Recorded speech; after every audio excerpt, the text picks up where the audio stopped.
ഡൽഹി മദ്യനയ കേസിൽ ചോദ്യം ചെയ്യലിന് ഹാജരാകാൻ അരവിന്ദ് കെജ്രിവാളിന് വീണ്ടും ഇഡി നോട്ടീസ്.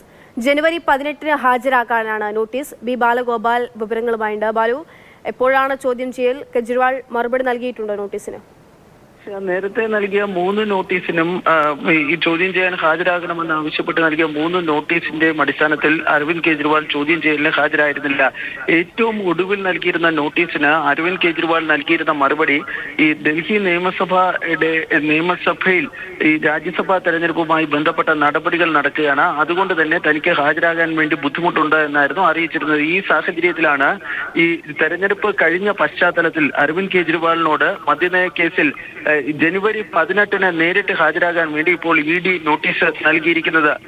ഈ നോട്ടീസിനോട് ആം ആദ്മി പാർട്ടിയുടെ പ്രതികരണം വ്യക്തമല്ല. നേരത്തെ തന്നെ അരവിന്ദ് കെജ്രിവാൾ പറഞ്ഞിരുന്നത് ലോക്സഭാ തെരഞ്ഞെടുപ്പിൽ മുമ്പ് തന്നെ അറസ്റ്റ് ചെയ്ത് താൻ പ്രചരണത്തിൽ നിന്ന് പങ്കെടുക്കുന്നത് തടയാൻ വേണ്ടിയുള്ള ശ്രമം ഈ BJP നടത്തുന്നുണ്ട്. ഇതിന്റെ ഭാഗമായാണ് ഇഡി ചോദ്യം ചെയ്യലിനായി തന്നെ വിളിക്കുന്നതെന്നാണ് ആരോപിച്ചിരുന്നത്. ഏതായാലും 18-ാം തീയതി രാവിലെ ഡൽഹിയിലെ ഇഡി ഓഫീസിൽ ഹാജരാകുവാനാണ് ഇപ്പോൾ കെജ്രിവാളിനോട് ആവശ്യപ്പെട്ടിരിക്കുന്നത്.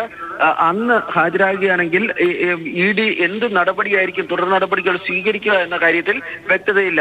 ചോദ്യം ചെയ്യലിന് നൽകിയിരിക്കുന്ന നോട്ടീസിന് എതിരെ കെജ്രിവാൾ കോടതിയെ സമീപിക്കാനുള്ള സാധ്യതയുമുണ്ട്. ഇതിന്റെ ഭാഗമായുള്ള നിയമപരമായ നടപടികളും ആം ആദ്മി പാർട്ടിയുടെ ഭാഗത്ത് നിന്ന് നടക്കുന്നുണ്ട് എന്നാണ് ലഭിക്കുന്ന വിവരം.